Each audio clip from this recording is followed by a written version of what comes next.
বাংলাদেশ থেকে বিশ্বের নানা প্রান্তে রপ্তানি হচ্ছে শাকসবজি, ফলমূল।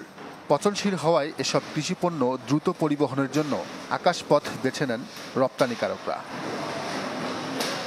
তবে এক্ষেত্রে বিভিন্ন সময় জটিলতায় পড়তে হয় উদ্যোক্তাদের। কখনো স্ক্যানার নষ্ট, কখনো কাস্টমসের সার্ভার সমস্যা, কখনো আবার কার্গো স্পেস খালি না থাকায় তৈরি হয় ভোগান্তি। কৃষিপণ্য রপ্তানিতে সবচেয়ে বড় বাধা হয়ে দাঁড়িয়েছে আকাশচুম্বী বিমান ভাড়া। রপ্তানিকারকদের সংগঠন Bangladesh fruits, vegetable and allied products exporters অ্যাসোসিয়েশনের হিসেবে গেল 6 মাসে বিমান ভাড়া বেড়েছে 2.5 গুণ। এর মধ্যে ঢাকা লন্ডন 251, ঢাকা মধ্যপ্রাচ্য 76 থেকে 122 ও ঢাকা টরন্টো রুটে কেজিতে বৃদ্ধি পেয়েছে 315 টাকা। এমন অবস্থায় কৃষিপণ্য রপ্তানিতে ধস নামার আশঙ্কা ব্যবসায়ীদের। প্রতিবেশী দেশ ভারত, পাকিস্তান, শ্রীলঙ্কা এদের সাথে কম্পিটিশন করে আমাদের মালটা কিন্তু এক্সপোর্ট করতে হয়, যার কারণে পাশাপাশি দেশের কোনো পরিবহন ভাড়া না বাড়ার কারণে আমরা কিন্তু এই ব্যবসাতে পিছিয়ে যাচ্ছি।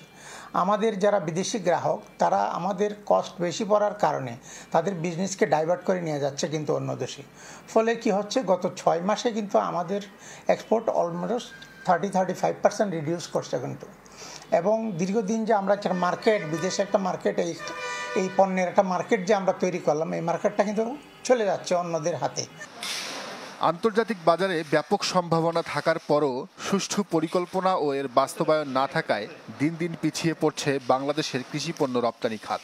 তাই অগ্রাধিকার ভিত্তিতে পরিবহন ও কাঠামোগত সমস্যা দূর করা প্রয়োজন বলে মনে করেন এই বাজার বিশ্লেষক। আমাদের যে এয়ারপোর্টের যে ওভারঅল ফ্যাসিলিটিসগুলো, বিশেষ করে ইনফ্রাস্ট্রাকচারাল ফ্যাসিলিটিসগুলো, pre and post handling equipments, scanner, তারপরে হচ্ছে আমাদের এখানে যে C&F এজেন্ট আছে তাদেরকে অ্যাকাউন্টেবল করা, তারপরে এখানে স্টোরেজ ফ্যাসিলিটিস ডেভেলপমেন্ট করা, সর্বোপরি আমাদের সবচেয়ে বেশি কাজটা করতে হবে আমাদের এয়ারফেয়ার নিয়ে কাজ করতে হবে। এখানে যদি দরকার হয় তাহলে আমাদেরকে বিভিন্ন ধরনের এয়ারলাইন্সগুলোর সাথে সরকারকে বসে একটা সুনির্দিষ্ট পরিকল্পনা নেওয়া, যার কারণে আমরা এগ্রিকালচারাল কমোডিটি যেভাবে এক্সপোর্ট হচ্ছে সেটার ধারাবাহিকতা বজায় রাখা এবং ভবিষ্যতে যেন এক্সপোর্ট আমরা অনেক গুণ বাড়াতে পারি সেই উদ্যোগটা গ্রহণ করা।